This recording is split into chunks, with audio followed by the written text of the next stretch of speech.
Hello বন্ধুরা, কেমন আছে সবাই? ফ্যাট লস করার জন্য ওয়ার্কআউট যেমন মাস্ট, ডায়েটও কিন্তু মাস্ট, তাই তো? এটা সবাই জানো। কিন্তু যারা বাইরে কাজ করে, যেমন আমি বাইরে কাজ করি, বাইরেই থাকি, মানে ঘরে বাইরে, বুঝতেই পারছো, বাইরে থাকা মানে বাইরে খাওয়া দাওয়াই।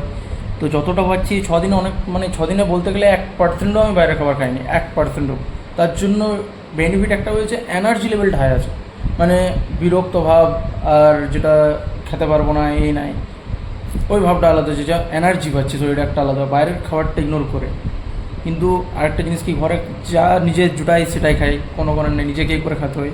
চলো দেখাচ্ছি আমি দুপুরের খাবার কী কী নিচ্ছি। কারণ আজকে রান্না করার যে দিদি আসে, সে আজ আসেনি, তার মানে এখানে আছি, তখন নিজেকেই খেতে হবে। তো নিজে এটা বানালাম, মানে আমার কাছে যেটা ছিল। তো দেখো,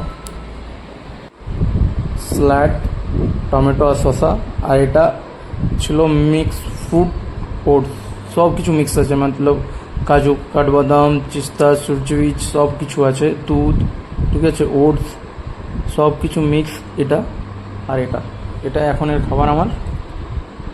চলো।